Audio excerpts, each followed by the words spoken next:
Kadiliman. Ayon ang unang bumati kay Amara. Isang kadilimang mabigat at nakakapanikip ng dibdib. Sinubukan niyang imulat ang kanyang nga mata. Ngunit wala siyang makita kundi ang kaparehong karimlan na bumabalot sa kanya.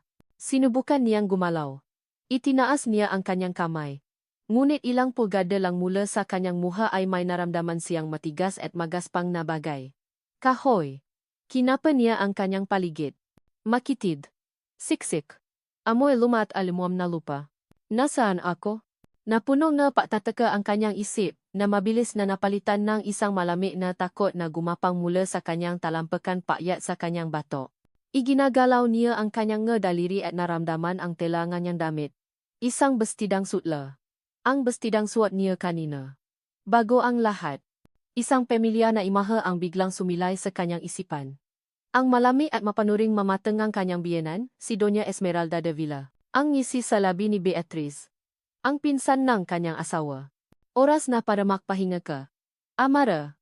Masyado ka nang naging sagabal sa pamilya. Ang tinik ni Doña Esmeralda ay umalingaw-ngaw sa kanyang isipan, kasing talim ng yelo. Naramdaman ni Amara ang pajinit ng kanyang mata. Hindi. Hindi maari. Pinilit niyang bumangon.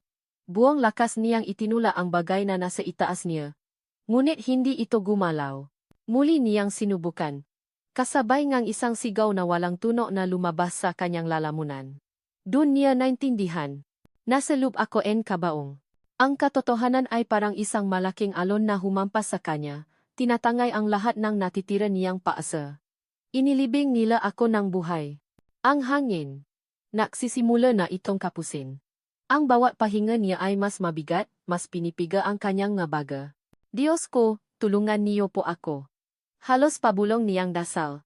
Kasabay nga niyang pagmamakaawa ay ang pagbuhos ng nga alaala. Ang sakit sa kanyang puson kaninang umaga. Ang pagmamadali nilang isugot siya sa ospital na paari ng Gadavila. Ang sabi nga doktor, nagsisimula na siyang makunan. Ang kanyang unang anak. Ang pangarap nila ni Marco. Ngunit ang sakit na iyon ay hindi may kukumpara sa sakit ng katotohanang sumampal sa kanya ngayon. Naalala niya ang tusok ng karayom sa kanyang braso. Si Beatriz ang may hawak nito. Nakangiti. Pampakalma lang ito, Ate Amara. Para hindi ka na mahirapan. Isang kasinungalingan. Lahat ay kasinungalingan. Pagkatapos ang turok, nagsimulang manlabo ang kanyang paningin. Ngunit narinig niya ang kanilang usapan, malinaw na malinaw. Sigurado ka bang ito na ang solusyon, Mama? Tanong ni Beatriz, may bahid ng paalangan. Ang batang iyan at ang ina niya ay isang pagkakamali. Isang mansa sa pangalan ng de Villa na kailangan ng burahin. Sagot ni Esmeralda, ang boses ay walang bahid ng anumang emosyon. Ang pagkakunan niya ang perpektong dahilan, isang trahedya na tatapos sa lahat ng problema. Ang kanyang anak. Ginamit nila ang pagkawalangang kanyang anak para sa karumal-dumal nilang plano. Napahagulgol si Amara sa loob ngang madilim na kahon. Hindi para sa kanyang sarili, kundi para sa anak na hindi man lang niya nayakap. Ang galit ay pumalit sa takot, isang galit na nagsimulang mabigay sa kanya ng kakaibang lakas. At si Marco. Nasaan si Marco sa lahat ng ito? Ang huling alaala niya ay ang pinakamasakit sa lahat. Dalawang malalaking lalaki ang humihila sa kanya palabas ng silit sa ospital. Wala na siyang lakas. Ang kanyang katawan ay tila paari na ngang iba. Ngunit ang kanyang mamata ay desperadong hinahanap ang kanyang asawa. At nakita niya ito. Nakatayo sa dulong pasilyo. Si Marco. Ang kanyang minamahal na si Marco. Nakatayo lang siya roon. Nakayuko. Hindi makatingin sa kanya. Marco! Tulungan mo ako! Marco! Pakiusap! Sigaw niya. Ngunit ang boses niya ay mahina na. Hindi siya lumingon. Hindi siya gumalaw. Hinayaan lang niya ang tauhan ng kanyang ina na kalatkarin ang kanyang asawa palayo. Palayo tungo sa kamatayan. Ang imahe ng kanyang asawa ang lalaking pinangakuan niyang mamahalin habang buhay na nakatayo lang habang siya'y kinakalatkat ay parang punyal na paulit-ulit na sumasaksak sa kanyang puso. Mas masakit pa kaysa sa kawalan ng hangin. Mas masakit pa sa ideya ng kamatayan. Sa gitna ng kanyang paghihingalo, isang desisyon ang nabuo sa kanyang puso. Hindi ako mamamatay dito. Hindi ko sila hahayaang manalo. Buong lakas niyang kinalampak ang takip ng kabaong. Sumisigaw siya kahit na ang tuno ay kinakain ng espasyo sa paligid niya. Ang kanyang nga kuko ay sumasabit at nasisira sa magaspang na kahoy. Ngunit wala. Tanging ang tuno lamang ng sarili niyang puso na desperadong tumitibok ang kanyang naririnig. Unti-unti, nang hina ang kanyang makamay. Ang hangin ay halos maubos na. Ang kanyang nga baga ay nag-aapoy. Ang kanyang paningin ay nagsimulang madilim, hindi dahil sa kawalan ng ilaw, kundi dahil sa kawalan ng buhay. Ito na ba ang katapusan? Bigla, may narinig siyang isang tunog mula sa labas. Isang malakas na kalabo sa lupa. Malapit sa kanya. Natigilan si Amara. Pinakinggan niyang mabuti. May mayabak. At pagkatapos, isang tunongang pahuhukay. Mabilis. Determinado. Ang tunongang pala na tumatama sa lupa. Sino yon? Binalikan ba nila ako para siguraduhing patay na ako? Isang panibagong alon ng takot ang bumalot sa kanya. Ngunit ang pahuhukay ay nagpatuloy. Palakas ng palakas. Palapit ng palapit. Maya-maya pa, naramdaman niya ang pajaning ng kanyang kabaong. May isang malakas na kalabo sa mismong takip na nasa itaas niya. At isa pa. At isa pa. Sa bawat kalabo, isang sina ng paasa ang pumapasok sa kanyang puso. Hanggang sa isang malakas na paglaga pa ang narinig niya. Isang siwang ang bumukas. Pumasok ang liwanag ng buwan na parang isang hiwa ng kutsilyo sa kadiliman. Sinilip ni Amara ang siwang at nakita niya ang nga bituin. Totoong nga bituin. Hindi niya napigilan ang pagtulo ng kanyang nga luha. Luha ngang pasasalamat. Ang takip ng kabaong ay buong lakas na binuksan. Ang liwanag ay bumuhos, nakakasilaw. Napapikit si Amara. Nang imulat niya muli ang kanyang nga mata. Isang aninongang isang lalaki ang nakatayo laban sa liwanag ng buwan. Hindi niya maanina ang mukha nito. Inilahat ng lalaki ang kanyang kamay. Walang salitang namutawi sa mga labi nito. Nangingini na itinaas ni Amara ang kanyang kamay at tinanggap ang tulong. Naramdaman niya ang init at lakas ng kamay ng lalaki habang dahan-dahan siyang iniangat palabas sa kanyang libingan. Nang makatayo na siya sa lupa, bumigay ang kanyang natuhod. Ang lahat ng lakas niya ay nawala na. Sinalo siya ng estranghero bago pa man siya bumaksak. Habang ang kanyang malay ay unti-unting nawawala, isinandal niya ang kanyang ulo sa dibdib ng lalaki. Ligtas siya. Sa ngayon. Ngunit isang tanong ang umiko sa kanyang isipan bago siya tuluyang lamunin ng kadiliman. Bakit? Amoy gamot. Iyon ang pumuno sa pang-amoy ni Amara nang siya'y makamalay. Kasabay nito ay ang mahinang, ritmikong tunog ng isang makina sa kanyang tabi. Iminulat niya ang kanyang nga mata. Puti. Puti ang kisama, puti ang madingding. Nakahiga siya sa isang malambot na kama, hindi sa isang makitit na kahon. Sinubukan niyang bumangon, ngunit isang matinding kirot ang naramdaman niya sa kanyang mukha. Dinala niya ang kanyang kamay sa kanyang pisngi at naramdaman ang makapal na benda na nakabalot dito. Nasaan ako? Ang pintong silid ay marahang bumukas. Pumasok ang lalaking naglitas sa kanya. Sa ilalim ng maliwanag na ilaw. Nakita na niya ang mukha nito. Matikas, may seryosong nga mata, at isang aura ng kalmadong autoridad. Nakasuot ito ng puting koat ng isang doktor. Mabuti gising ka na. Sabi ng lalaki. Ang boses ay mahinahon. Ako si Dr. Mateo Reyes. Agad na bumalik kay Amara ang lahat. Ang kabaong, ang pamilya de Villa, ang pagtataksil ni Marco. Napuno ng pagbabantay ang kanyang mamata. Ipinilit niyang umupo, hindi alintana ang sakit. Sino ka? Tanong niya. Ang boses ay magaspang at nanginginig. Nasaan ako? Anong kailangan mo sa akin? Kasabwat ka ba nila? Sunod-sunod niyang tanong. Ang takot ay nagiging galit. Huminahon ka. Ligtas ka rito, sagot ni Dr. Reyes, hindi na babago ang kalmadong ekspresyon. Nasa isa kang pribadong klinika sa Taguig. At hindi nila ako kasabwat. Tinitigan siya ni Amara, pinaaaralan ang bawat galaw. Masyado ng sariwa ang sugat ng pagtataksil para basta-basta na lang siyang magtiwala. Kung ganon, bakit? Bakit mo ako tinulungan? Walang bagay na libre sa mundo, Doktor. Isang saglit na katahimikan ang namagitan sa kanila. Tila pinipili ni Mateo ang kanyang nga salita. Sabihin na lang natin na mayroon tayong isang kawe. Ang pamilya de Villa. Natigilan si Amara. Ang pagbangit sa pangalan ng pamilyang sumira sa kanya ay nadulot ng panibagong kiro sa kanyang dibdib. Anong alam mo sa kanila? Sa halip na sumagot, kinuha ni Dr. Reyes ang isang tablet mula sa maliit na mesa. Inabot niya ito kay Amara. Tingnan mo ito. Balita kaninang umaga. Nangingini ang makamay ni Amara habang inaabot ang tablet. Bumunga sa kanya ang isang headline mula sa isang sikat na news website.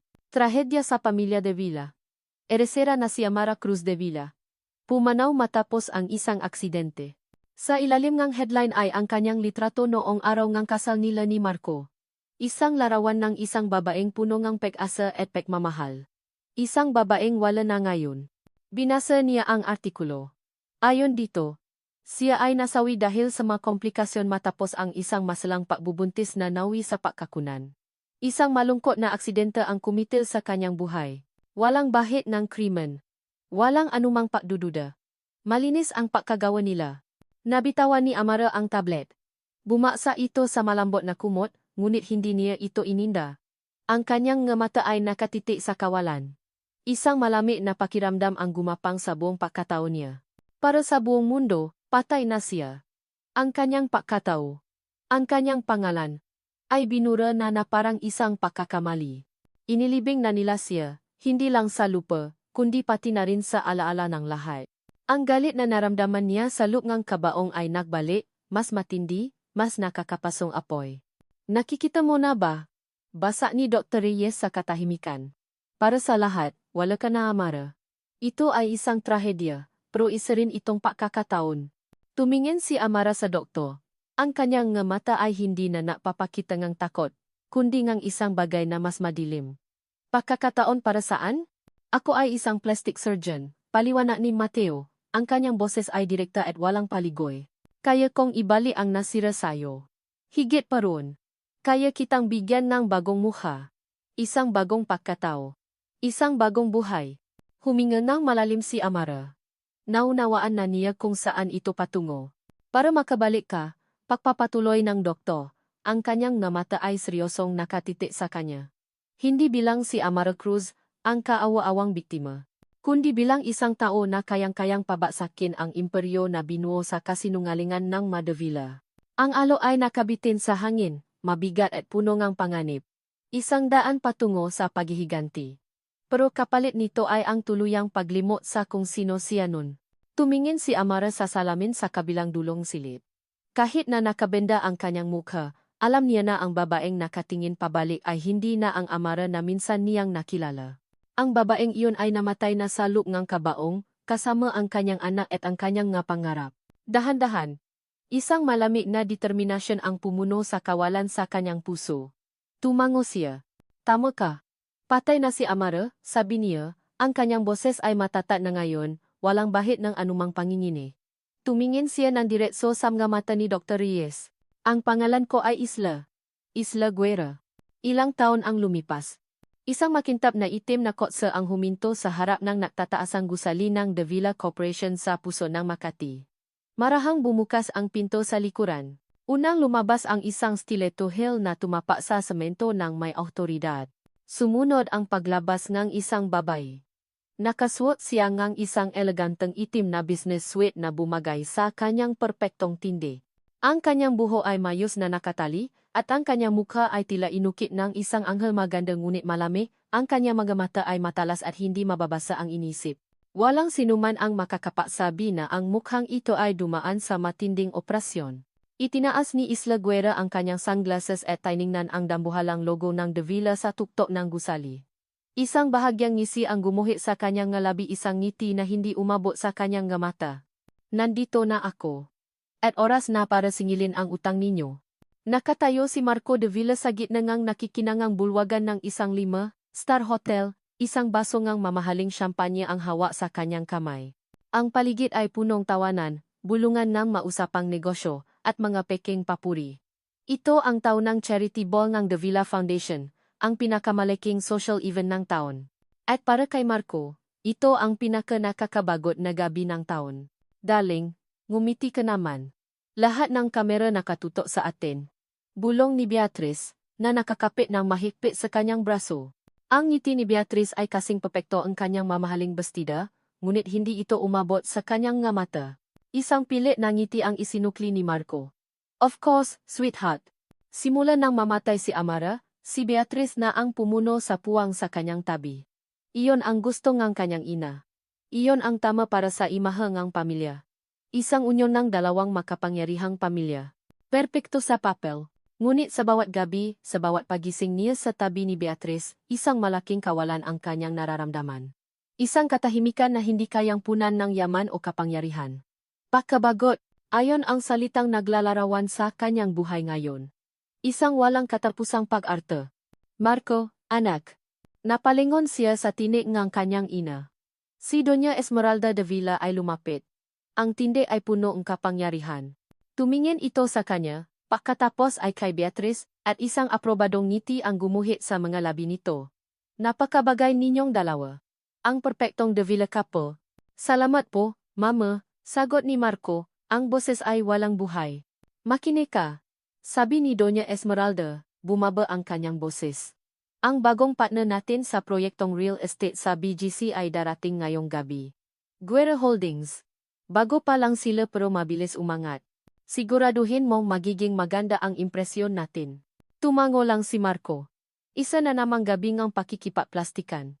Habang napapatuloy ang programa, inanunsyo ngang MC ang isang espesyal na panauhin. Ladies and gentlemen, isang karangalan na ipakilala sa inyo ang utak sa likod ng isa sa pinakamabilis na umusbong na kumpanya sa bansa. Let's all welcome the CEO of Guerra Holdings, Miss Isla Guerra. Lahat ng mata ay napunta sa entrance. Mula sa dilim, isang babae ang lumitaw. Ang kanyang presensya ay tila nakpatigil sa paikot ng mundo ni Marco. Nakasuot siya ang isang simpleng itim na gown na lalong nabigay diin sa kanyang eleganteng tindi. Ang kanyang buhok ay nakapusot, na nagpapakita ng kanyang perpektong lik. Ngunit ang kanyang mukha, hindi siya ang tipo ng kagandahan na nakikita sa mga magasin. Ang kanyang ganda ay may talim, may misteryo. Ang kanyang mata, kahit sa malayo, ay tila nakikita ang lahat. Naglakat siya papasok sa bulwagan na may kumpiyansang hindi mo may pagkakamali. Hindi siya naghahanap ng atensyon. Ang atensyon ang kusang lumalapit sa kanya. Isang kakaibang kuryente ang dumaloy sa katawan ni Marco. Isang pamilya na pakiramdam na hindi niya maintindihan. Siya na pala yon, bulong ni Beatrice, may halong inggit sa boses. Akala mo kung sino. Ngunit hindi na nakikinig si Marco. Ang kanyang nga mata ay nakasunod sa bawat galaw ni Isla Guerra. Naramdaman niya ang isang hindi may paliwanag na pangangailangan na makilala ito. Excuse me, sabi niya kay Beatrice at sa kanyang ina, at nagsimula siyang maglakad patungo sa direksyon ng babay. Naabutan niya itong nakikipag-usap sa ilang nga matatandang negosyante. Hinintay niya ang kanyang pagkakataon. Nang mag-isa na lang ito, lumapit siya. Miss Guerra, bati niya, gamit ang kanyang pinaka-charming na ngiti, Marco de Villa. Welcome to our event. Lumingon si Isla sa kanya. At sa sandaling iyon, nang maktama ang kanilang mamata, pakiramdam ni Marco ay huminto ang kanyang pahinga. May kakaiba sa mamatang iyon, may lalim. May sakit? Mr. De Villa, sagot ni Isla. Ang boses ay kasing kinis ng seda ang gunit may lamig ng yelo. The pleasure is all mine. I've heard great things about Guerra Holdings. Your success is the talk of the town, sabi ni Marco. We work hard, Mr. De Villa. At pinipili naming mabuti ang aming nga partners, sagot niya, na may bahagyang diin sa huling salita. Habang nasasalita ito, hindi maiwasan ni Marco na paaralan ang kanyang mukha. Ang kurba ng kanyang malabi, ang hugis ng kanyang panga. Bakit parang? May nakpapaalala ito sa kanyang isang bagay? Isang malayong alaala na hindi niya maabot. Please, call me Marco, sabi niya. Isang bahagyang ngiti ang sumilay sa malabi ni Isla. Kung iyon ang gusto mo, Marco. Sa kabilang dako ang bulwagan, nakatayo si Doña Esmeralda, hawa ang kanyang baso ng wine. Hindi niya inaalis ang kanyang tingin sa kanyang anak at sa bagong dating na negosyante. Nakikita niya kung paano nabihani si Marco. Isang bagay na matagal na niyang hindi nakikita dito, kahit noong nga panahong kasama pa nito si Amara. At habang pinagmamasdan niya si Isla Guerra, isang hindi may paliwanag na kaba ang gumapang sa kanyang dibdib. Hindi sa mukhang babae siya nababahala, kundi sa mga mata nito. Ang mamatang iyon ay tila may itinatagong kuwento. Isang kuwento na alam niyang hindi niya magugustuhan. Sino ka ba talaga, Isla Guerra? Bulong niya sa sarili. Balik kina Marco at Isla, ang usapan ay natapos na. I have to go. Marami pa akong kailangang batiin. Sabi ni Isla. Of course, mabilis na sagot ni Marco, ayaw pa sana nitong matapos ang kanilang pag-usap. Kinuha niya ang kanyang business card mula sa kanyang coat. My personal number. Kung may kailangan ka. Anything at all. Kinuha ni Isla ang card. Ang dulo ng kanyang madaliri ay bahagyang dumampi sa kamay ni Marco. Isang simpleng dampi, ngunit para kay Marco, ito ay parang isang dagitap na gumising sa bawat himay-mayng kanyang pakataw. Tiningnan ni Isla ang card, pagkatapos ay tumingin siyang muli kay Marco. Isang bahagyang ngisi ang gumuhit sa kanyang ngalabi. Isang ngiting misteryoso at puno ng hindi masabing kahulugan. Ikinagagala kong makatrabaho ka, Mr. Davila, sabi niya. Ang kanyang boses ay matamis ngunit may talim na tila isang pangako. Pagkatapos ay tumalikod na ito at naglakad palayo. Iniwan si Marco na nakatayo ron tulala, nabibihani, at may kakaibang padududa na nagsisimulang mabuo sa kanyang isipan. Ang opisina ni Isla Guerra ay isang testamento sa kung sino siya ngayon. Malawak, minimalis, at malami. Mula sa kanyang upuan sa likod ng isang malaking glass desk, tanaw niya ang buong Bonifacio Global City. Ngunit ang kanyang mamata ay nakatutok sa screen ng kanyang laptop. Ilang linggo na ang nakalipas mula sa charity ball. At sa loob ng malinggong iyon, sinimulan na ni Isla ang unang bahagi ng kanyang laro. Isang ngiti, isang malami at kalkuladong ngiti ang sumilay sa kanyang labi nang mabasa niya ang email. Nakuha ng Guerra Holdings ang kontrata para sa Ayala Gateway Project. Isang multibilyong proyektong real estate na halos sigurado nang mapupunta sa De Villa Corporation. Paano niya ito ginawa? Simple lang. Naalala niya ang magabing umuwi si Marco. Nagrereklamo tungkol sa mga subcontractor nila na palaging huli sa deadline. Naalala niya ang pag-alala nito sa reputasyon ng De Villa Corp.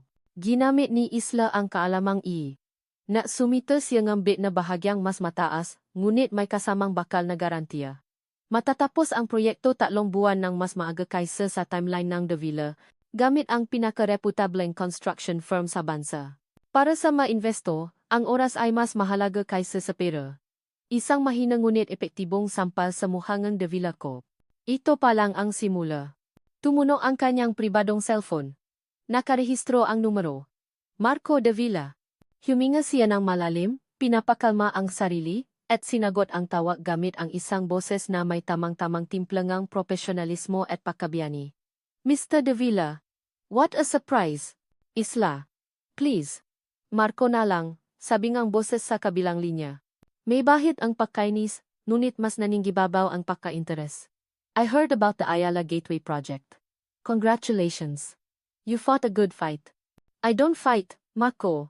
I win, sagot ni Isla, hinahayaang makaroon ng bahagyang init ang kanyang tono. Narinig niya ang isang mahinang tawa. I see that. Look, the reason I'm calling. I was wondering if you're free for dinner tonight. Gusto ko sanang pag-usapan ang posibleng partnership sa hinaharap. Baka may iba pa tayong mga proyektong pwedeng patulungan. Partnership, ang perpektong dahilan. Alam ni Isla na hindi negosyo ang tunay na habol ni Marco. Nararamdaman niya ang pakabihani nito, ang parehong pakabihani na ginamit niya noon para makuha si Amara. Nakakasuklam. I don't know, Marco. I'm very busy. Pakipot niya. Please. Kahit isang oras lang. May treat, pagpilit nito. Isang saglit na katahimikan. Sa isip ni Isla, ito na ang susunod na hakbang. Kailangan niyang iparamdam kay Beatrice na hindi siya sigurado sa pwesto niya. Kailangan niyang ipaalam kay Marco kung ano ang nawala sa kanya. Okay, sabi niya sa wakas. Dinner it is. Pagkababanga telepono, nawala ang ngiti sa mukha ni Isla. Napalitan ito ng isang malami na determinasyon. Ang laro ng nga anino ay nagsimula na. Kinagabihan, sa kanyang malawak na penthouse apartment, naghahanda si Isla para sa hapunan nang may kumatok sa kanyang pinto. Hindi niya ito inaasahan. Ang tanging may alam ngang address niya ay isang tao lang. Binuksan niya ang pinto at bumungat sa kanya si Dr. Mateo Reyes. Ang kanyang mukha ay seryoso. Ang nga mata ay puno ang pag-aalala. Matt, anong ginagawa mo rito? Tanong ni Isla. Narinig ko ang tungkol sa Ayala Gateway. Mabilis kang kumilos, sabi ni Mateo, dumiretso sa loop. At narinig ko rin na makikipa-dinner ka kay Marco Davila. Paano mo nalaman? May mga mata at tainga ako, Isla. Para na rin sa proteksyon mo, sagot ni Mateo. Sumandal siya sa pader at tinitigan siya. Masyado kang nagiging kampante. Masyado kang lumalapit sa apoy. Huwag mong kalimutan kung sino ang tunay na kalaban. Si Esmeralda Davila ay hindi isang ordinaryong tao. Isa siyang ahas. Lumapit si Isla kay Mateo. Hinawakan niya ito sa braso. Alam ko ang ginagawa ko, Matt. Ito ay bahagi ng plano. Kailangan kong makuha ang tiwala niya para malaman ang magkakahinaan nila. Sa pagkuha ng tiwala niya, baka ikaw ang malunod. Babala ni Mateo. Ang kanyang boses ay may bahid ng paalala na higit pa sa isang simpleng kasosyo. Huwag mong hayaang lamunin ka ng pahiganti. Baka sa huli, wala ka nang may sasalba sa sarili mo. Isang saglit. Nakita ni Mateo sa mga mata ni Isla ang anino ni Amara ang babaeng mahina at nasasaktan. Ngunit mabilis itong nawala. Napalitan ng malamig na pada ni Isla Guerra. Hinding-hindi ko makakalimutan ang ginawa nila, sabi ni Isla. Ang boses ay matigas na parang bato. Salamat sa pag-alala, Matt. Pero kaya ko to. Umalis si Mateo na may mabigat na puso. Naiwan si Isla sa harap ng salamin, tinitinan ang kanyang perpektong mukha. Tama si Mateo. Mapanganib ang larong ito. Ngunit wala na siyang planong umatras. Pagdating ng hating gabi, matapos ang isang hapunan kung saan pinaramdam niya kay Marco na ito ang pinaka-interesanteng lalaki sa mundo, umuwi si Isla sa kanyang apartment. Hindi siya makatulog, ang tagumpay sa Ayala Gateway at ang pagkabiyani sa mga mata ni Marco ay hindi sapat. Kailangan niya ng isang tunay na armas. Binuksan niya ang kanyang laptop. Ilang taon siyang nag-aral hindi lang ng business management, kundi pati na rin ng cybersecurity sa tulong ni Mateo. Naalala niya ang isang bagay na palaging sinasabi ni Marco. Ang password niya sa lahat ng bagay, ang pangalan ng una nilang aso, si Maximus 123. Ganon siya kasimple, ganon siya kakampante. Sinubukan niya ito sa internal portal ng Davila Corporation. Access denied. Sinubukan niya ulit. Maximus 123. Access denied. Napangisi si Isla. Siyempre, pinalitan na niya ito. Ngunit ano ang ipapalit ng isang taong tulad ni Marco? Isang bagay na sentimental pa rin. Isang bagay na mahalaga. Amara 0818. Ang pangalan niya at ang petsa ng kanilang kasal. Access granted. Napatigil si Isla. Isang matinding kirot ang biglang sumuntok sa kanyang puso. Kahit sa lahat ng nangyari, ginagamit pa rin nito ang kanyang pangalan. Isang patunay ng kanyang kahangalan. O marahil, isang patunay ng isang pagsisaysing hindi nito kayang aminin. Mabilis niyang iwinaksi ang emosyon. Pinasok niya ang mga file. Mga payroll. Mga kontrata. Mga financial statement. At doon, sa isang folder na may pangalang Special Projects, nakita niya ito. Isang serial nga transaksyon. Mga bayad sa mga consultant na wala namang pangalan. Mga maliliit na halaga, pero kapag pinasama-sama ay abot sa milyon-milyon. Isang simpleng money laundering scheme, at sa ilalim gubabat approval sheet, isang pamilyar na pirma. Marco de Villa. Ito na, ang unang tunay na sandata. Hindi ito sapat para pabaksakin ang buong imperyo, pero sapat na ito para simulan ang pagguho. Kopyahin. I save. I delete ang lahat ng bakas ng kanyang pagpasok. Isang pakiramdam ng malamig na tagumpay ang gumapang sa kanya. Kinabukasan, pagdating niya sa kanyang opisina, isang maliit na kahon ang naghihintay sa kanyang mesa. Nakabalo ito sa isang magandang papel na may gintong ribbon. Walang card. Sino ang nagpadala nito? Tanong niya sa kanyang sekretarya. Hindi ko po alam, ma'am. Iniwan lang daw po sa reception. Sagot nito. Maingat na binuksan ni Isla ang kahon. Sa loob, sa gitna ng malambot na tissue paper, ay isang porselanang manika. Maganda ito, may mahabang buho at nakasuot ng isang maliit na bestida. Ngunit may isang bagay na mali. Ang lik nito ay basa, nakapilipit sa isang hindi natural na anggulo. Napaatras si Isla. Sa ilalim ng manika, may isang maliit na pirasong papel. Kinuha niya ito. 2 salita lang ang nakasulat sa isang eleganteng sulat kamay. Kilalanin mo ang iyong lugar. Ang malamig na tagumpay na naramdaman niya kagabi ay biglang naglaho, napalitan ng yelo sa kanyang mga ugat. Naintindihan niya ang mensahe. May nakakalam. At nakpapadala itong isang malinaw na babala. Ang laro ay hindi na lang laro ng nga anino. Nagsisimula na itong maging isang laban para sa buhay. Ang basag na leg manika. Iyon ang imaheng hindi malis sa isip ni Mateo habang nakaupo siya sa kanyang tahimik at malinis na klinika. Hating gabi na. Ngunit ang kanyang isip ay gising na gising. Pinupuno ang pag-aalala. Ang babala na ipinadala kay Isla ay hindi gawa ang isang simpleng kalaban sa negosyo. Gawa iyon ni isang taong sanay ng manakot, sanay pumatay ng pag-asa. Gawa iyon ni Esmeralda de Villa. Alam niyang tama ang desisyon niyang tulungan si Amara. Ang pahihiganti nito ay matagal na ring sigaw ng niyang sariling konsensa. Ngunit habang lumalalim ang laro, lalong lumalakas ang kaba sa kanyang dibdib. Pinoprotektahan niya si Isla, ngunit sino ang magpoprotekta sa kanya mula sa sarili niyang galit? Baka sa sobrang pagtutok nito sa paghihiganti, hindi niya makita ang patibong na nasa kanyang harapan. Hindi ako pwedeng umasa lang sa kanya, bulong ni Mateo sa sarili. Tumayo siya. Oras na para siya naman ang kumilos.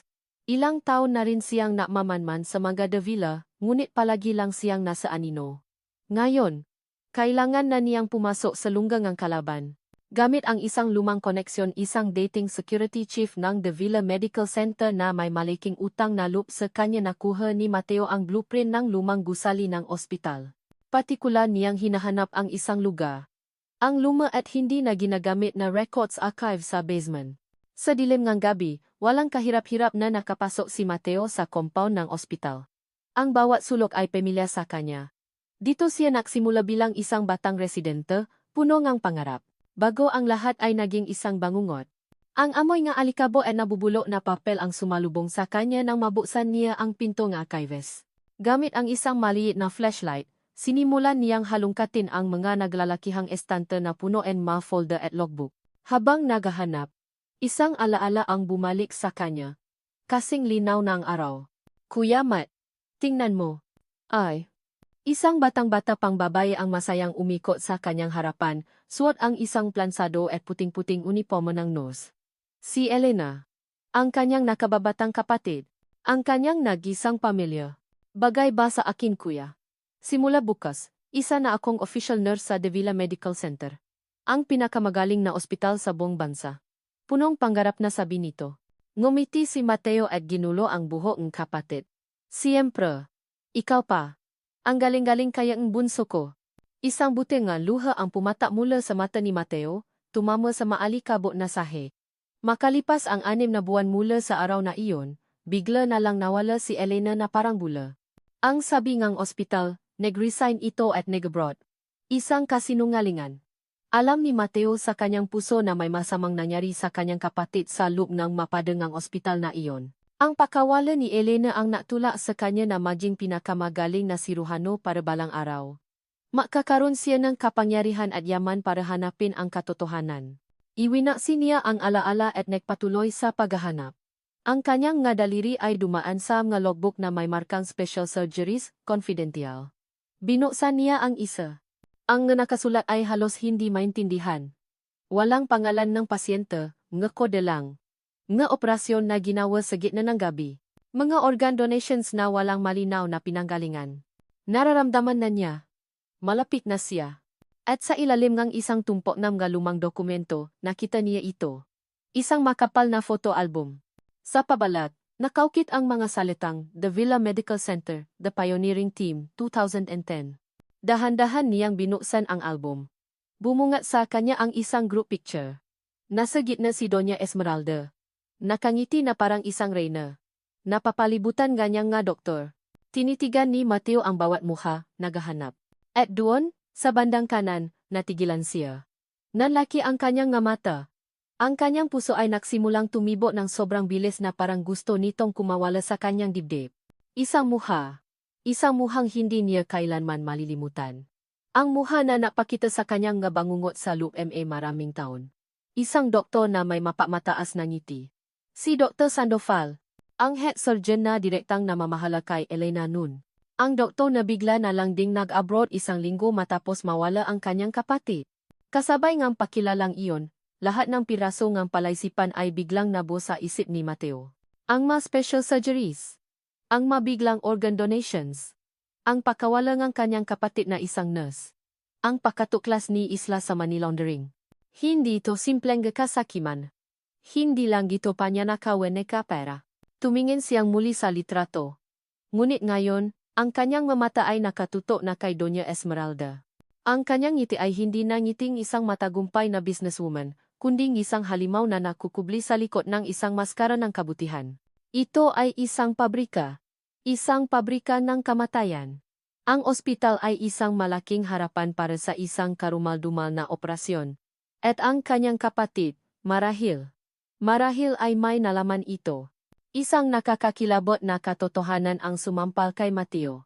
Ang paghihiganti ni Isla ay nakatutok sa yaman ng mga de Villa.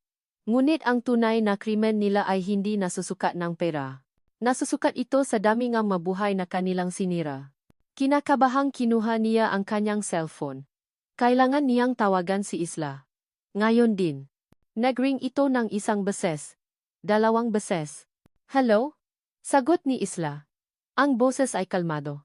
Isla, itigil mo lahat. Sabi ni Mateo, ang kanyang boses ay nanginginis sa galit at takot. Itigil mo kung anuman ang binabala mo. Matt? Anong nangyayari? Nakamali tayong kalkula. Halos pasigaw na sabi ni Mateo. Masyado nating minaliit si Esmeralda.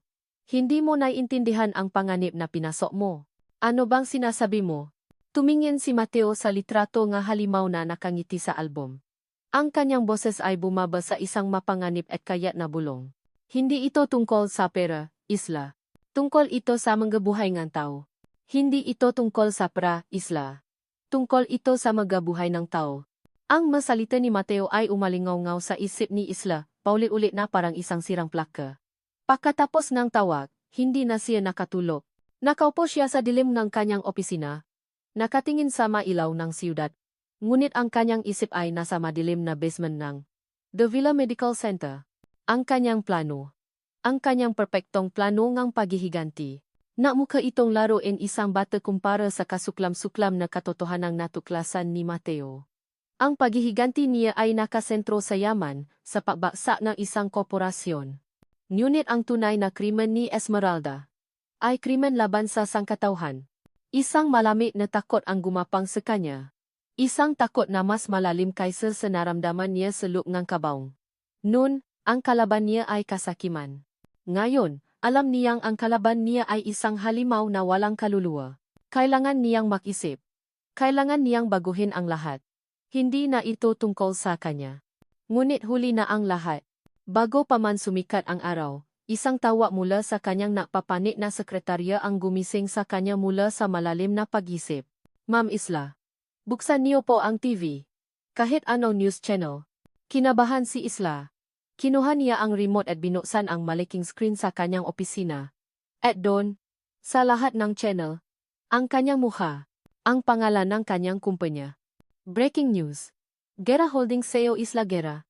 Inimbestigahan para sa corporate espionage. Isang financial analyst ang nagsasalita. Ayon sa mga source, si Mace Guerra ay di umano'y nagnakaw ng classified information mula sa The Villa Corporation at ibinenta ito sa kanilang pinakamalaking kalaban. Napatayo si Isla.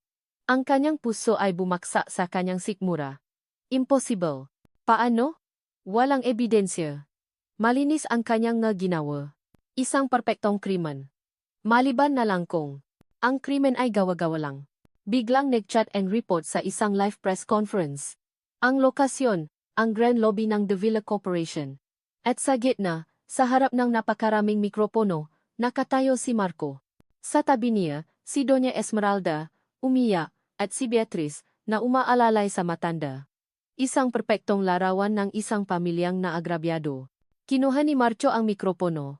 Ang kanyang muka ay puno ng sakit at pakasuklam. Sa loob ng ilang buwan, simula niya, ang kanyang boses ay nanginginig sa emosyon. Ang aking pamilya ay naging biktima ng isang mapanlinlang na atake.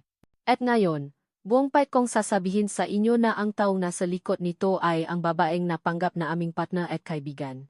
Si Isla Guerra. Napahawa si Isla sa kanyang desk para masuportahan ang sarili. Hindi. Hindi si Marco. Ipinakita sa screen ang nga kopya nga dokumento na ipinamamahagi sa media. Mga peking email. Mga peking bank statement na napapakita ng malaking halaga na idineposito sa isang offshore account sa ilalim ng pangalan ni Isla. Ang lahat ay perpektong pinika. Ang lahat ay tumuturo sa kanya. Nalaman namin na nilapitan niya ako, ginamit ang aming negosyo, para lang makapagiganti sa isang alitan sa negosyo na nangyari maraming taon na ang nakalipas. Pagpapatuloy ni Marco, ang kanyang mga mata ay punoeng luha. Ginamit niya ang aking tiwala. Ginamit niya ako. At sa masalitang iyon, naramdaman ni Isla ang isang sakit na mas matindi pa kaysa sa pagtataksil na naramdaman niya noong araw na siya ay inilibing. Noon, si Marco ay isang duwa na manonot. Ngayon, siya ang taga-usik. Siya ang aktibong sumisira sa kanya. Siya ang humahawa ng palo para tuluyan siyang ibaon. Nagsimulang ma-ring ang nga telepono sa opisina ni Isla. Sunod-sunod. Walang tigil. Matawa mula sa makapatner na bumibitaw sa kanilang magkasunduan. Manggatawa mula sa bangko, nagyelong kanyang mga assets. Sa isang monito sa gilid, pinanood niya ang stock price ng Guerra Holdings na bumulusok pababa na parang isang bulalakaw na bumabaksak mula sa langit. Ang lahat ng kanyang pinahirapan. Ang lahat ng kanyang itinayo mula sa abo ni Amara. Ang kanyang bagong pangalan, ang kanyang bagong mukha, ang kanyang bagong buhay. Sa loob lamang ng ilang minuto, ang lahat ng ito ay nagiging abo muli. Ngunit hindi nagalit ang kanyang nararamdaman. Hindi na paghihiganti. Isang nakakabinging kawalan ng pag-asa. Umupo siya sa kanyang silya sa gitna ng nagriring na magtelepono, sa gitna ng kanyang gumuguhong mundo. Naramdaman niya ang parehong pakasiksik. Ang parehong kawalan ng hangin, na parang bumalik siya sa loop ng kabaong. Natalo siya. Si Esmeralda de Villa ay hindi lang isang ahas. Isa siyang reyna, at sa chessboard ng buhay, siya ay isa lamang pawn na isinakripisyo. Naalala niya ang babala ni Mateo. Baka sa huli, wala ka nang may sasalba sa sarili mo. Tumingin siya sa kanyang refleksyon sa madilim na screen ng TV. Ang mukha ni Isla Guerra. Isang maskara na wala ng silbi. Sa likod nito, sino siya? Hindi na si Amara. Pero hindi na rin si Isla. Isa na lang siyang kaluluwang pagod na sa pakikipaglaban. Isang malakas at mariying katok sa pintong kanyang opisina ang pumutol sa katahimikan ng kanyang pag-isip. Ma'am? Narinig niya ang nanginginit na boses ng kanyang sekretarya. Ma'am, may mga pulis po rito. May dala silang warrant of arrest para sa inyo. Tumingin si Isla sa pinto. Hindi siya sumagot. Hindi siya gumalaw. Nakatitik lang siya sa kawalan. Habang ang tunog ng papalapit na mayaba ay nagiging hudyat ng kanyang tuluyang pagbaksa. Ang patibong ay bumaksa na. At siya ay nasa gitna nito. Ang malamig na rihas ng selda ay isang pamilyar na pakiramdam. Muli, si Amara o kung ano man ang natitira sa kanya ay nakakulong, naghihintay sa kanyang katapusan. Ngunit ngayon, wala ng takot. Wala ng luha. Tanging isang nakakapagod na katahimikan. Ngunit ang katahimikang iyon ay binasa ng pakbukas ng pinto. Pumasok si Mateo, ang kanyang mukha ay isang halong galit at determinasyon. Sa likod niya ay isang abogado. Nakalaga na ang piyansa. Pwede ka nang umalis, sabi ni Mateo, ang kanyang boses ay mahinahon ngunit may bigat. Sa loob ng sasakyan ni Mateo, walang nagsasalita. Tumingin si Isla sa labas, sa mga gusaling na liliwanag sa gabi. Ang lahat ng ito ay tila isang panaginip na lang. Anong plano mo ngayon? Tanong ni Mateo. Binabasak ang katahimikan. Wala na. Sagot ni Isla, ang boses ay walang buhay. Tapos na ang laro, Met. Nanalo na siya. Hindi pa, marihing sabi ni Mateo. Huminto siya sa isang madilim na bahagi ng sada at hinarap siya. Isla, makinig ka sa akin. Hindi ito ang katapusan. Oh, kinuha niya ang pera mo, ang kumpanya mo. Pero may isang bagay na hindi niya kayang kunin sa atin. Ang katotohanan. Tumingin si Isla sa kanya. Ngayong gabi ang 50th anniversary gala ng De Villa Corporation, pagpapatuloy ni Mateo. Lahat sila nandun. Lahat ng kasosyo nila. Lahat ng media. Ito na ang huling pagkakataon natin. Isang bala na lang ang natitira sa atin. Isla. Kailangan nating gawing sulit. Isang kislap. Isang maliit na kislap ng apoy ang muling nabuhay sa loob ni Isla.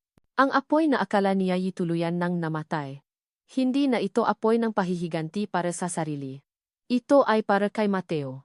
Para sa kapatid nito, si Elena. Para sa lahat ng naging biktima ng sakiman ni Esmeralda.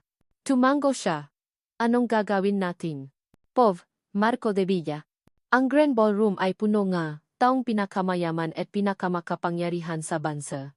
Ang tunog ng violin ay sumasabay sa mahinang tawanan at pag-usap. Nakatayo si Marco sa tabi ng kanyang ina, ngumingiti sa mga kamera, tinatanggap ang nga pagbati. Nanalo sila. Ngayon, opisyal ng kinasuhan si Isla Guerra. Ang pangalan ng Davila ay nalinis na. Siya ang bayani na nagligtas sa kanilang pamilya. Ngunit habang hawak niya ang basong champagne, isang mapait na lasa ang nanatili sa kanyang lalamunan. Bakit parang wala siyang maramdamang tagumpay? Gabi-gabi, bumabalik sa kanyang isipan ang mukha ni Isla, ang sakit sa mga mata nito nang maktama ang kanilang paningin sa charity ball. Ang paraan ng pagtawa nito sa kanyang pangalan. Mukhang malalim ang inisip mo, anak, sabi ni Doña Esmeralda, na pumutol sa kanyang pag-isip. Dapat ay masaya ka. We won. I know. Ma, pilit na sagot ni Marco. Bigla ang malaking pintong ballroom ay bumukas. Ang lahat ng usapan ay huminto.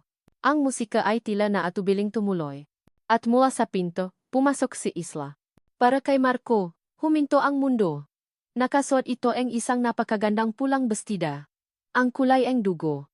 Ang kulay ang panganib. Ang kanyang buho ay nakalugay, at ang kanyang mukha ay kalmado, ngunit ang kanyang mga mata ay nag-apoy.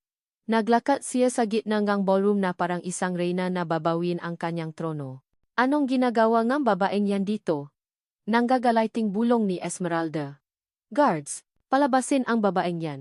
Agad na lumapit ang maka security guard kay Isla. Ngunit bago pa man nila ito mahawakan, itinaas ni Isla ang kanyang kamay. Hindi ako naparito para manggulo. Sabi niya.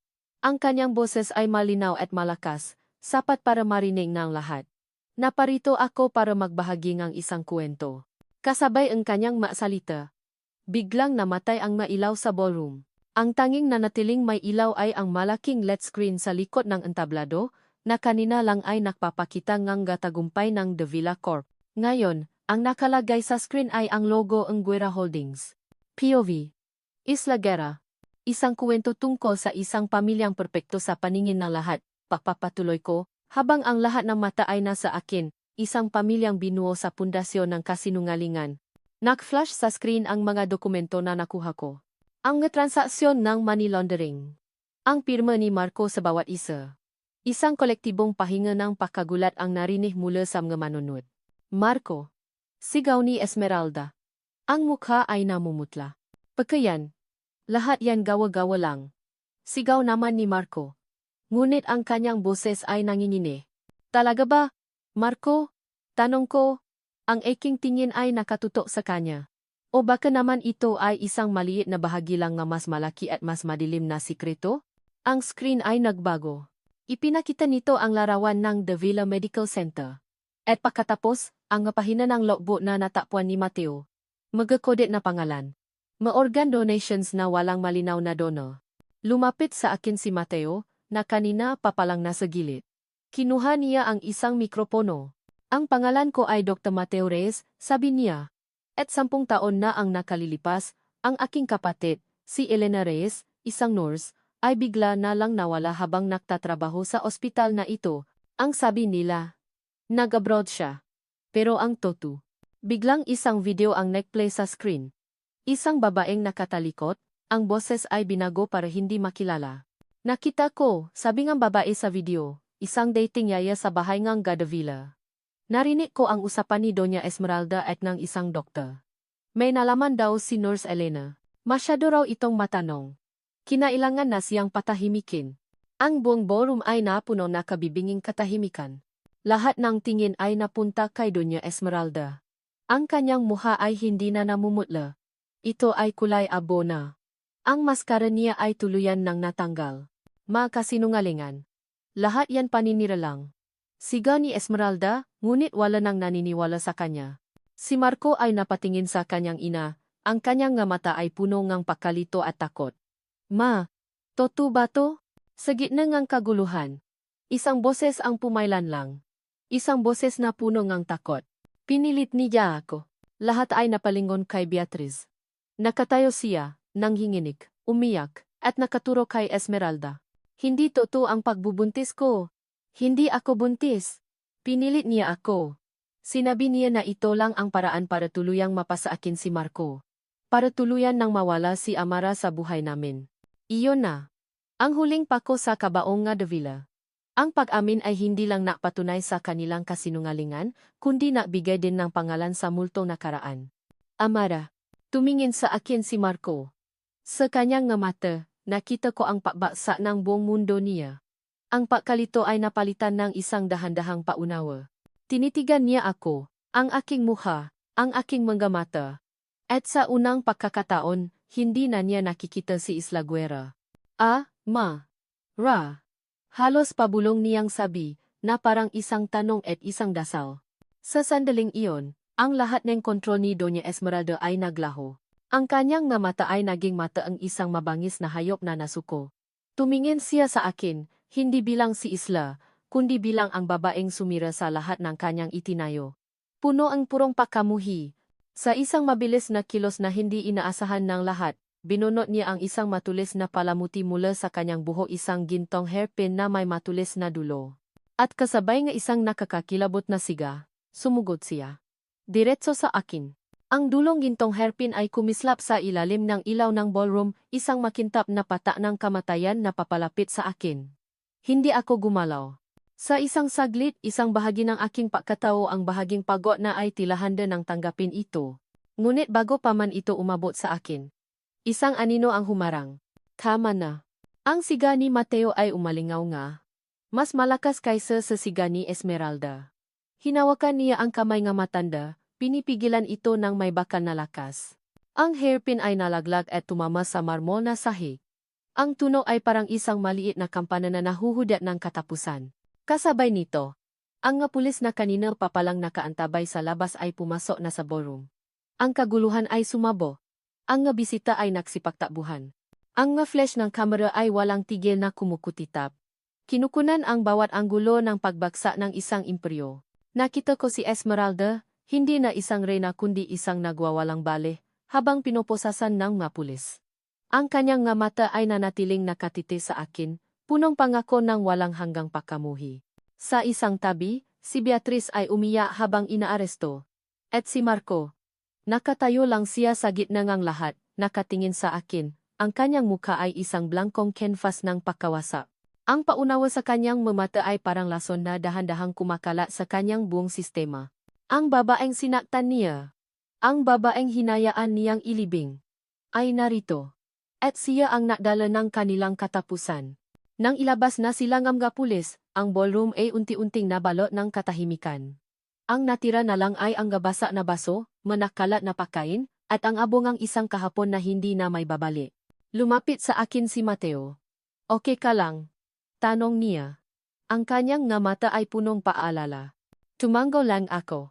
Sa unang pagkakataon sa loob ng maraming taon, pakiramdam ko ay okay na nga ako. Ilang araw ang lumipas. Ang balita tungkol sa Madavila ay naging pambansang iskandalo. Ang kanilang mga krimen, mula sa financial fraud hanggang sa human trafficking, ay isa-isang nabuklat. Sila na ang bagong kwento na pinapipiestahan ng lahat. Ngunit para sa akin, tapos na ang kwento. Isang hapon, napunta ako sa city jail. Hindi para makita si Esmeralda o si Beatriz, kundi para kay Marco. Nakaupo kami sa makabilang panig ng isang makapal na salamin, nakusap sa pamamagitan ng isang telepono. Ang Marco na nasa harap ko ngayon ay malayo na sa aroganting tagapakmana na nakilala ko. Ang kanyang mamahaling damit ay napalitan ng kulay kahel na unipormeng bilanggo. Ang kanyang buhok ay magulo, at may malalalim na itim na bilog sa ilalim ng kanyang nga mata. Mukha siyang isang taong ginising mula sa isang napakahabang bangungot. Amara, sabi niya, at ang pabikas niya sa aking tunay na pangalan ay parang isang kusilyong humiwa sa hangin. Patawarin mo ako. Ang kanyang maluha ay nagsimulang tumulo. Maluhang hindi ko kailanman nakita mula sa kanya, kahit noong magkapanahong masaya pa kami. Wala akong kwentang asawa. Isa akong duwa. Dapat pinrotektahan kita. Patawarin mo ako, pakiusap. Tinitigan ko siya. Hinanap ko sa aking puso ang galit, ang pot, ang pagnanasang makitang nadurusa siya. Pero wala akong makita. Tanging isang nakakapagod na. Awe na lang ang natira. Pinapatawad na kita, Marco, mahinahon kong sabi. Isang kislap ng paasa ang sumilay sa kanyang mamata. Pero hindi dahil sayo, pagpapatuloy ko. Pinapatawad kita para sa sarili ko, para sa kapayapaan ko. Para tuluyan ko ng may libing ang nakaraan. Nawala ang kislap sa kanyang mga mata. Napalitan ito ng paunawa. Tumango siya ng dahan-dahan, tinatanggap ang kanyang sentensya, isang sentensyang panghabambuhay na pagsisisi. Ito na ang huli nating pakikita, Marco, sabi ko. Mula ngayon, kailangan ko ng magpatuloy. At kailangan mo na ring harapin ang mga kahihinatnan ng ginawa mo. Ibinaba ko ang telepono. Tumayo ako at tumalikod. Hindi na lumingon pa. Habang naglalakad ako palayo sa bilangguang iyon, naramdaman ko ang isang mabigat na kadena na nalaglag mula sa aking mga balikat. Ang multo ni Amara Cruz, ang babaeng martir, ay tuluyan ko ng pinalaya. Kinagabihan, dinala ako ni Mateo sa isang tahimik na beach sa Batangas. Tanging ang tuno lang ng alon at ang liwanag ng buwan ang aming kasama. Umupo kami sa buhangin. Matagal kaming walang imik, parehong nakatingin sa karagatan. Naalala ko noong bata kami ni Elena, sabi ni Mateo, binabasa ang katahimikan. Dito kami palaging dinadala ng mga magulang namin. Sabi niya, ang dagat daw ay parang buhay. Minsan kalmado, minsan magulo. Pero kahit anong mangyari, kinabukasan, sisikat pa rin ang araw. Huminga siya ng malalim. Nang mawala siya, galit ako sa dagat. Galit ako sa paasa. Galit ako sa mundo. Ang paghihiganti ang naging hangin sa aking mga baga. At nang dumating ka, nakita ko sa iyo ang parehong apoy. Isang dahilan para magpatuloy. Tumingin siya sa akin. Ang kanyang mamata ay puno ng isang emosyon na matagal ko nang nakikita ngunit ngayon ko lang lubusang naiintindihan. Isla, Amara, mahal kita, sabi niya. Hindi dahil sa kailangan mo ng tagapagligtas, kundi dahil sa tapang mo, sa lakas mo. Pinasok ko ang buhay mo para sa paghihiganti, pero sa huli, ikaw ang naturo sa akin kung paano muling umasa. Isang ngiti ang sumilay sa aking mga labi. Isang tunay at magaan na ngiti. Pero alam kong hindi ka pa handa, dakdak niya, na parang nababasa ang aking isip. Marami ka pang kailangang ayusin sa sarili mo. At handa akong maghintay. Gaano man katagal. Tumingin ako sa dagat. Sa unang pagkakataon, naramdaman ko ang kapayapaan. Ang katahimikan. Ang bagyo ay tapos na. Ang abongang kahapon ay tinangay ng hangin. Ngayon, kailangan ko nang magpasya kung ano ang itatanim sa lupang natira. Hinarap ko si Mateo, ang aking mamata ay puno ng pasasalamat at isang bagong natakpuang kalinawan. Salamat sa lahat, me. Salamat talaga, sabi ko. Pero bago ako makapaisip tungkol sa hinaharap, may isang bagay akong kailangang gawin. Isang taon. Isang taon na ang lumipas. Ang pangalan ng Gadavila ay unti-unti nang natabunan ng bagong iskandalo. Ang Guerra Holdings ay naibenta na at may bago ng may-ari. Ang mundo ay nagpatuloy sa pag-ikot. At ako, natakpuan ko ang aking sarili. Sa isang malawa at luntiang lupain sa Tagaytay. Kung saan ang hangin ay sariwa at ang tanawin ay payapa. Nakatayo ngayon ang isang gusaling puno ng paasa. Sa arko ng pasukan nito, nakaukit ang nga salitang gawa sa kahoy, Amara Foundation. Sa hardin, nakaupo ako sa isang maliit na upuan, napapaligiran ng bata. Ang ilan ay ulila. Ang ilan ay mabiktima ng mga sindikato na tulad ng kay Esmeralda. Silang lahat ay magkakaluluwang nasaktan na naghahanap ang isang bagong simula. At ang prinsesa ay namuhay ng maligaya sa kanyang bagong kaharian, pagtatapos ko sa kwento. Nakpalakpakan ang mga bata. Ang kanilang ngatawa ay musika sa aking pandinig. Ito ang pinakamatamis na paghihiganti ang gawing paasa para sa iba ang sakit na idinulot sa iyo. Tita Amara. Uli.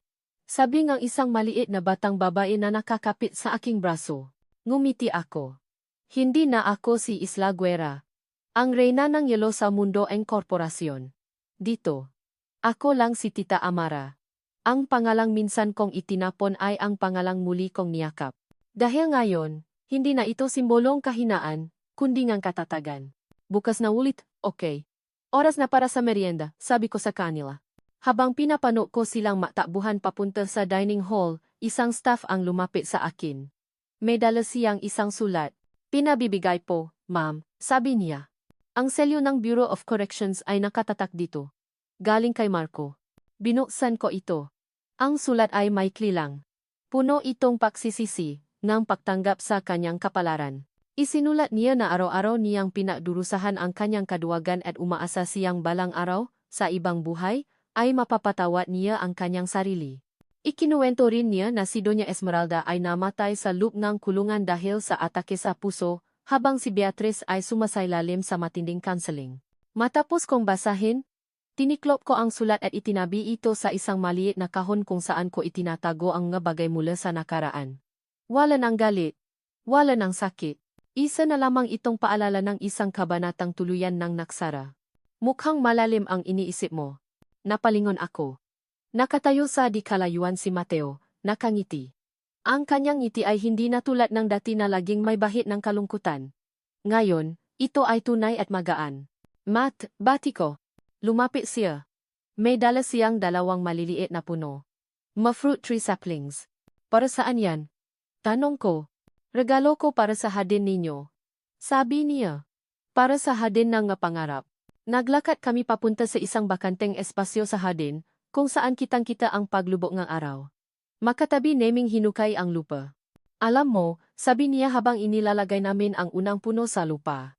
Noong una kitang iligtas, ang tanging nasa isip ko ay gamitin ka para sa paghihiganti ko. Ngunit habang pinapanot kitang bumangon, habang pinapanot kitang lumaban, ikaw ang nagligtas sa akin mula sa sarili kong galit. Tumingin siya sa akin.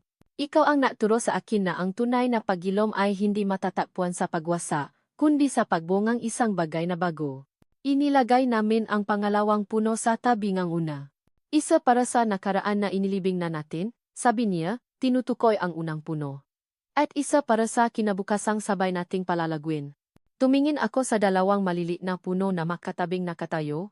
Ang kanilang mga dahon ay sumasayaw sa mahinang hangin ng dapit hapon. Sa unang pagkakataon sa lupngang napakahabang panahon, isang tunay at masayang ngiti ang gumuhit sa aking nga labi. Isang ngiting umabot sa aking nga mata. Tumingin ako kay Mateo, pagkatapos ay sa mga batang masayang naglalaro sa di kalayuan. Naramdaman ko ang init ng paglubo ng araw sa aking balat. Ito na ang bagong kaharian ko. At dito sa hardin ng mga pangarap na ito, ako ay maligaya. At sa hardin ng mapangarap, dito na natin iwan ang kwento ni na Amara at Mateo. Mula sa kaibuturan ng aking puso, maraming salamat sa inyong walang sawang pagsubaybay sa bawat kabanateang kwentong ito. Ang pagzulat sa kwento ni Amara, na naging si Isla, ay isang paglalagbay na punong iba't ibang emosyon para sa akin. Naramdaman ko ang kanyang sakit, ang kanyang galit, at higit sa lahat, ang kanyang hindi matatawarang paasa na muling makabangon mula sa abong ng nakaraan. Sana, sa pagtatapos ng kwentong ito, ay may naiwan itong isang mahalagang aral sa ating mga puso. Ito ay isang paalala na ang tunay na pagpapatawad ay hindi para sa taong nakasakit sa atin, kundi isang regalo na ibinibigay natin sa ating sarili para tuluyang makalaya. At ang pag-ibig, ang tunay na pag-ibig, ay hindi laging isang maalap na damdamin, kundi isang tahimik na hadin na dahan-dahang dinidiligan ng tiwala, respeto, at pagilong. Ngayon, gusto ko naman sanang marinig ang inyong nga saloobin. Anong aral ang inyong napulot? Saang bahagi kayo pinakanaante? Huwa po kayong maatubiling iwanan ang inyong nga komento sa ibaba. Muli, maraming salamat sa inyo, minamahal kong tagapakinig. Hanggang sa susunod na kwento. Nagmamahal. Kwento NG Kapalaran.